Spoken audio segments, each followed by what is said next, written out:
Welcome, ladies and gentlemen. It's Thursday, the 30th of September, 2020. Good afternoon. Proclamation news and governance. It's a peasant, prodigious, prominent Professor Johnson at PNG. Welcome, welcome. Thank you for coming through. I had a bit of a debate today. I had my cousin, little cousin, 4-year-old cousin, stay over on Thursday. We went to the country reservoir, country park. Bear in mind, it's called a country park for a reason. Country reservoir, country park reservoir as well for a reason. Because there's children that go over there, fishermen go over there, and people walking their dogs go over there. Now, I was walking my 4-year-old cousin over the park, and a guy had the biggest, most scariest dog I've witnessed.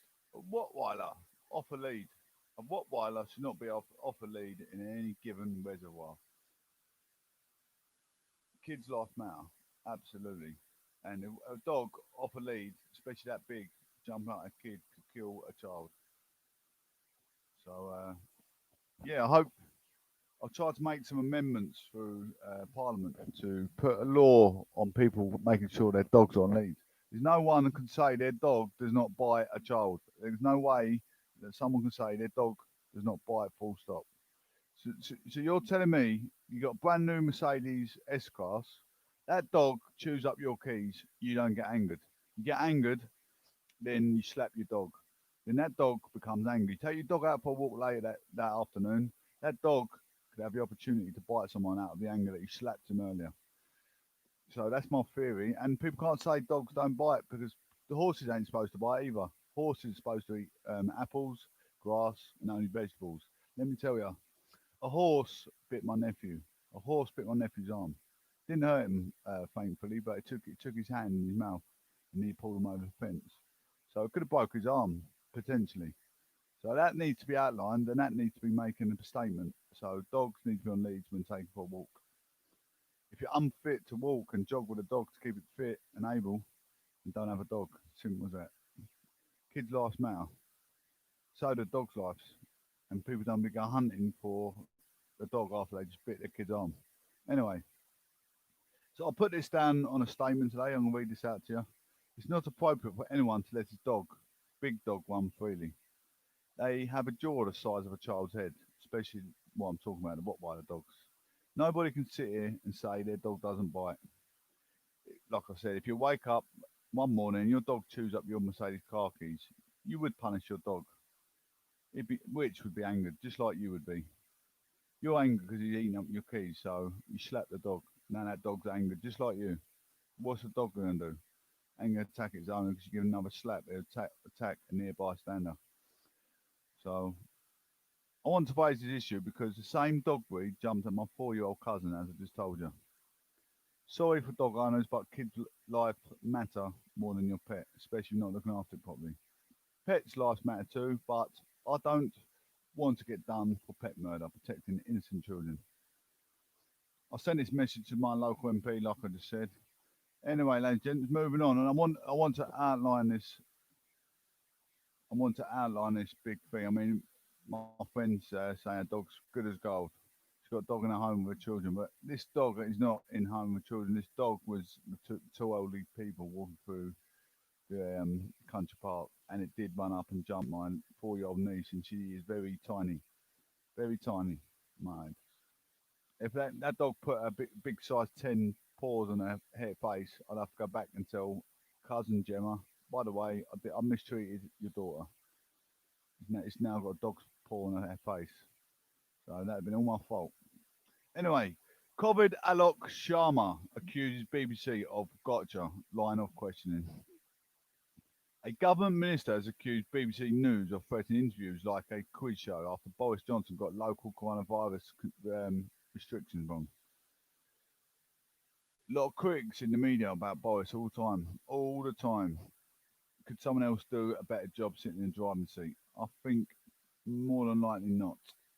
Business Secretary Alok Sharma criticised the gotcha line of questioning when asked about the PM's mistake over walls in the northeast.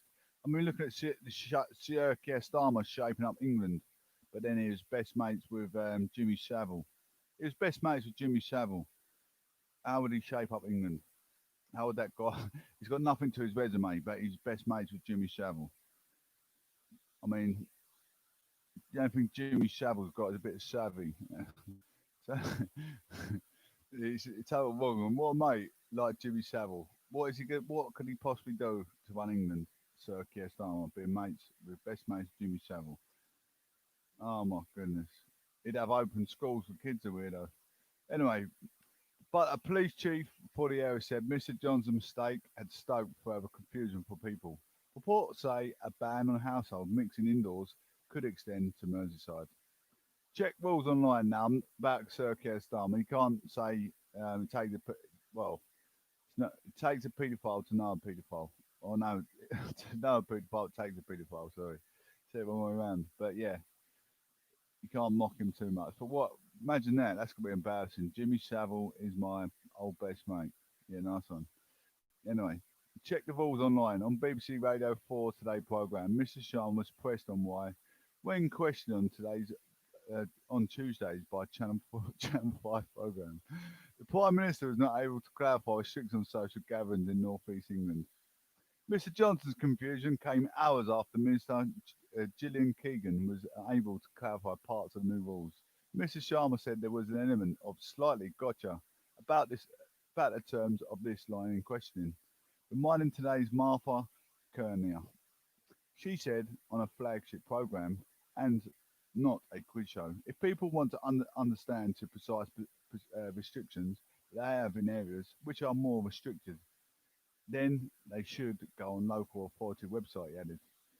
Just before I go on, I just want to tell you something. I was looking at the top 10 most dangerous people in Essex. Let me tell you, one of the guys was in Primark. One of the guys in Primark masturbating in Primark. He got 2 years imprisonment. Not only was he masturbating in Primark, he's doing it underneath a coat next to a child, a sick pervert. It's one thing masturbating in broad daylight in a shopping mall underneath a jacket with I don't know, a young girl in a chair or pram. I mean, I hope we get these laws like Nigeria. They castrate their private parts. That's what I hope for these perverts. I mean, that one, that might get a second look at because that's not. He might just be mentally unstable. You can't cover up for these guys, but he hasn't actually done. Well, I hope not. Hasn't done any sexual activity with child.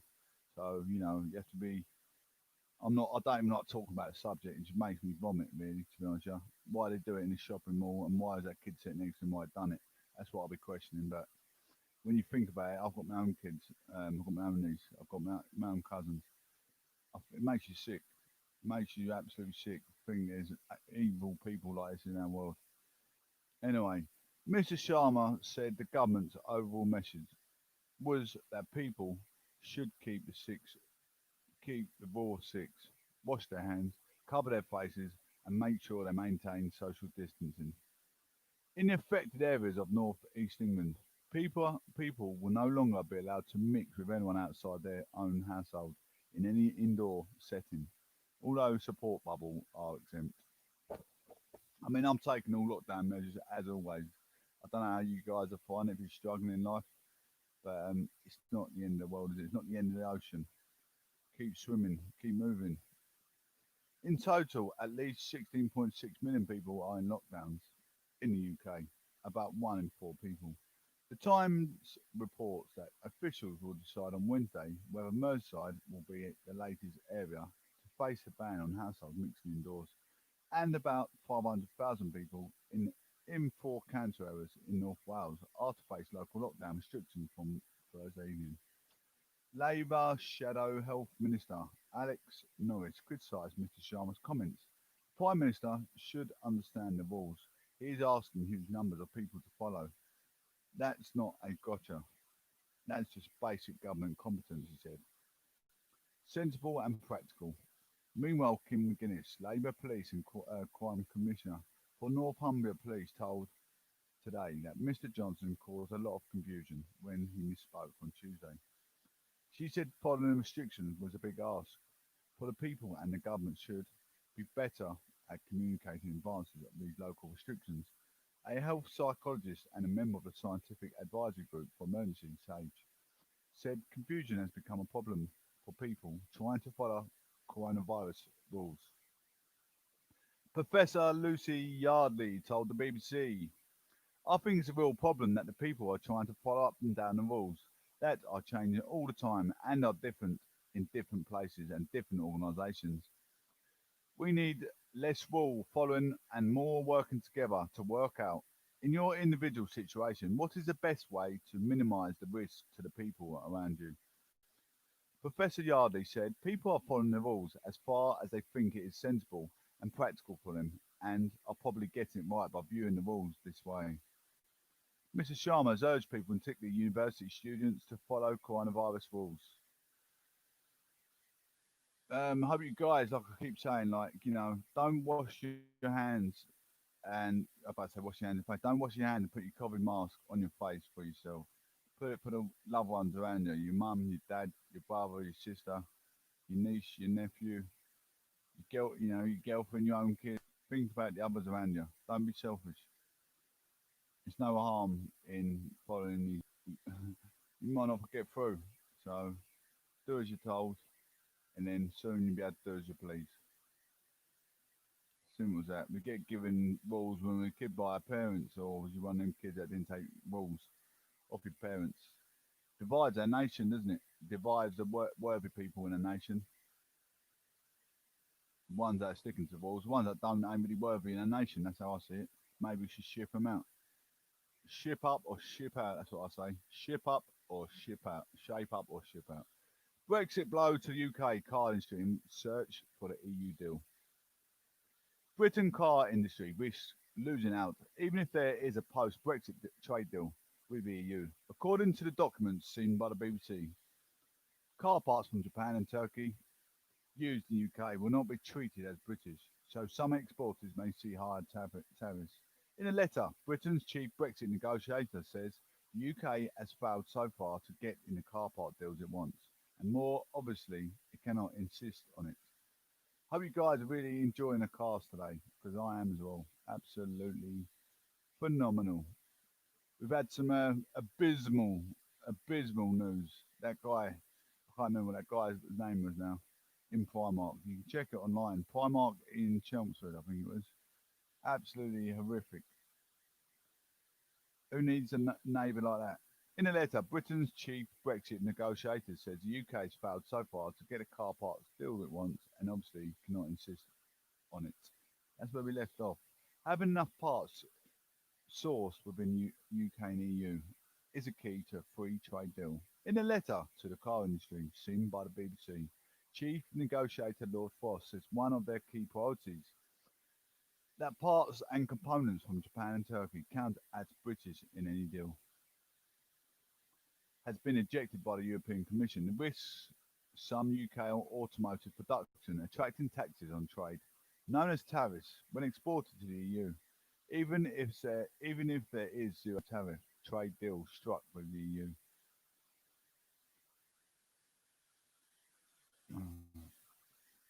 We're still going to be getting trades with the EU regardless, even if they come out. But it's going to be harder to trade. That's all. You've got to sign I don't know if it's like a disclaimer or whatever it is, some sort of form, negotiation, trading form, whatever. I don't know.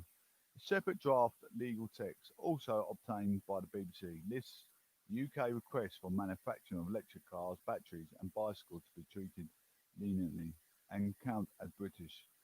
Even if the majority components come from elsewhere, the letter says, I'm sorry to say that so far, they EU negotiators have neither been willing to discuss these nor share any proposed text with us. Both documents refer to the need, even in a deal, for UK manufacturers to prove the UK exported goods are actually British made, with a specified threshold of British parts expected to be around a half. Under the terms of anticipated deal with the EU, any components from the EU countries can count as British, something known as a cumulation. But the letter reveals the requirement for that to be extended to other parts of the UK and the EU, in particular Japan and Turkey. is being refused. Much UK manufacturing is below the required threshold, although this reverse is not the case for the European Union. The problem is practically acute for electric vehicles when even a larger proportion for the value of the car is contained in the battery. The Commission has made clear that it will not agree third country accumulation in any circumstances, which we regret but obviously cannot insist upon, says Lord Frost's letter, written on the 7th of September. Senior figures in the car industry expressed the view the government could have chosen to insist on a deal that did contain such measures, but discussions on such subjects have been stalled by the empathy over fishing rights and subsidy powers.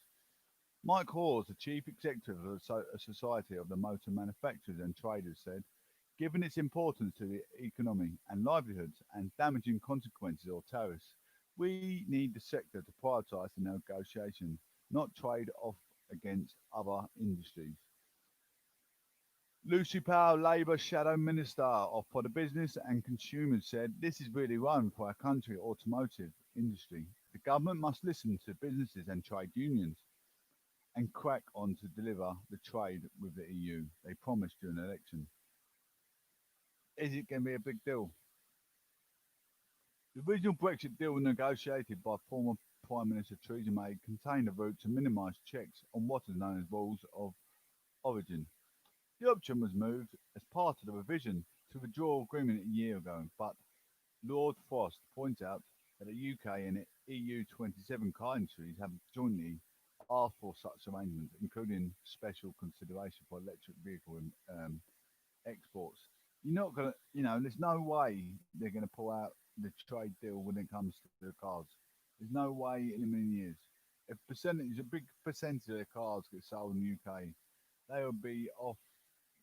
If they sign to come out of the UK to sell their parts, theoretically, if you've got business elsewhere, you're not going to sack it off and take business somewhere else, are you? Let's face it.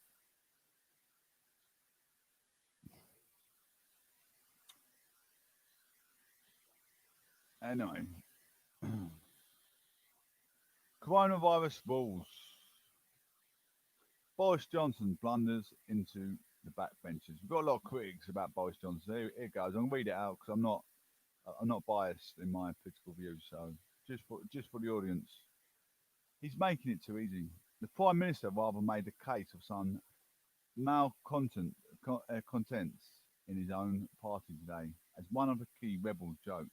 One of the organisers behind Backbench moves for more of a say over how the government is handling the pandemic, claimed that Boris Johnson's North East coronavirus restrictions blunder underline their contention. The rules are too complicated, too arbitrary, and haven't been put through the normal grinder of political logic. Mr. Johnson said sorry for getting it wrong shortly after he misspoke. Political speak for getting it wrong. But it gave more immediate ammunition to the opposition too, who accused the Prime Minister of gross incompetence. Forget the politics between Number 10 and Labour for a second, and the relationship between Downing Street and backbenchers too. It hardly seems unreasonable for the public to expect that the Prime Minister will be able to demonstrate a clear grasp of the rules government has put in force. So it's not. You got to remember the Prime Minister. You know, he's done his time building his way up to where he is. Making rules. He's getting rules thrown at him as well by other MPs and whatever else. It's not just him on his own. It's the government and whatever else is formed upon him as well.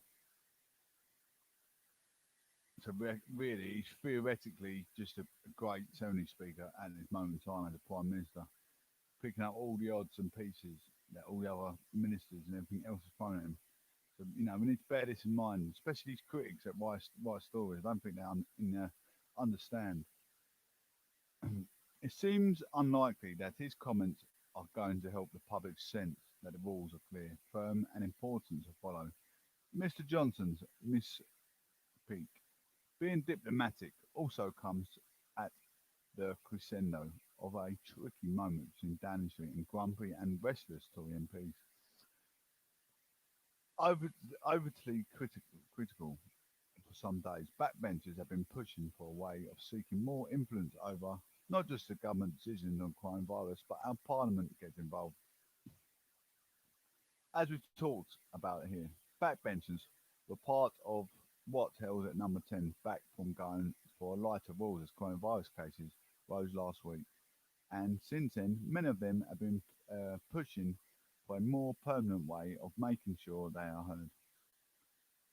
It is not just a group of standard rebels either, who love chucking a few political punches, but the chair of the committee, 1920, chair of the 1922 committee, Sir Graham Brady, Tory shop steward, if you like, is at the head. It is normal for the occupant of the position to be overtly critical in this way, without, without diving into parliamentary weeds from where few return. Here's a short version of what they want. Ministers have been bringing in some pretty draconian new rules very quickly during the pandemic without anything like normal argy-bargy and checks and balances of grinding through Parliament. MPs now want to make sure they have more of a say, and they are also forgiving of the Parliament, more sceptical of the scientific advice ministers are being offered and more worried about the economy than back in March. Sheer number. What is not surprising is that ministers are less delighted about having to concede more of their power. What is a surprising is that the organising of the rebellion, and they are extremely organised, say that they have as many as 80 of their Tory colleagues willing to defy number 10. In other words, despite government's bumping majority, it goes to a vote Downing Street is likely to lose. Hold on though. First off, the reasons that require a full dunking of parliamentary weeds, which I'll spare you, the demand for MPs to have more of a say, never be called to a vote. The tweak to legislation that Sir Graham is calling for may not be determined in scope by the Speaker. If it is not debated, there won't be a vote, so the government can't lose, or win for the matter. For days at Downing Street has been petty, sure that the vote won't happen, so why budge? The numbers of MPs upset is big enough for ministers to have to take it seriously. As one of them told me, they think the government is going to have to give us something by the sheer number. So tonight, the leader of the House of Commons is meeting Sir Graham, and there is talk of compromise. The rebels' hope is a vote for Parliament before any regulations come into force. Ministers may only offer a chance to retrospective approval. Wherever the talks end up, there is clearly enough concern in the government that it is being taken seriously now, and it is possible that by morning a deal will be brokered. Even administrations that thrive on controversy of rebel in power often need Parliament on their side.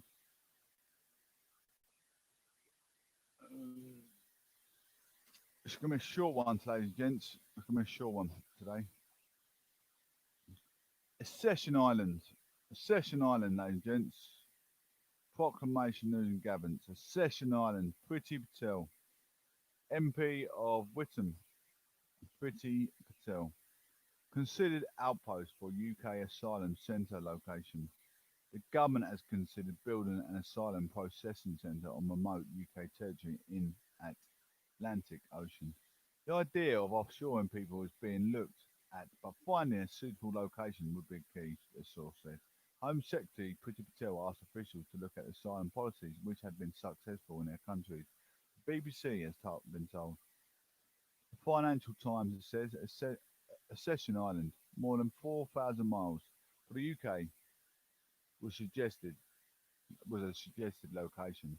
The Foreign Office is understood to have carried out an assessment for the session, which included the practicalities of transferring migrants 1,000 miles to the island and decided not to proceed. However, a Home Office source has said ministers were looking at every option that can stop boat crossings and fix the asylum system. The UK has a long and proud history of offering refuge to those who need protection. Tens of thousands of people have rebuilt their lives in the UK, and we will continue to provide safe and legal routes in the future. As ministers have said, We are developing plans to reform policies and laws around illegal immigration and asylum to ensure we are able to provide protection to those who need it, while preventing abuse of the system and criminality associated with it. No final decisions have been made. Logistic nightmare. Labour Shadow Home Secretary Nick Thomas Simmons said, "The ludicrous idea is inhumane, completely impractical and widely expensive, so it seems extremely plausible. This Tory government came up with it." Alan Nichols, a member of the Association Island, said moving asylum seekers more than 4,000 miles to British overseas territory would be a logistical nightmare and not well received by the islanders. He told BBC Radio 4 today's programme that the presence of the military bases on the island could be made a concept prohibitive due to the security concerns. Australia has controversially used offshore processing and detention centres for asylum seekers since the 1980s. A United Nations Refugee Agency representative to the UK, Rosella Pagwecki Law, said the proposal would breach UK's obligations to asylum seekers and would change what the UK is history and its values. Speaking to the UK Parliament's Home Affairs Select Committee, she said the Australian model had brought a huge suffering for the people who are guilty of uh, no more than asylum seeking, and has also cost a huge amounts of money. It's one thing we need to get to grips of, don't we? I mean, I think everyone will admit, even if you are a foreign descent, as a lot of my family are, population growth is a big, big thing. We need to control our borders. Anyway, ladies and gents, thank you all for listening. I just want to say I really appreciate you coming by. It means a lot. If you can help me share with friends or whatever, I need to try and build up my followers, get more subscribers. Once I get 1,000 subscribers, I've got about another 770 to go, but won't take too long, maybe a couple of years.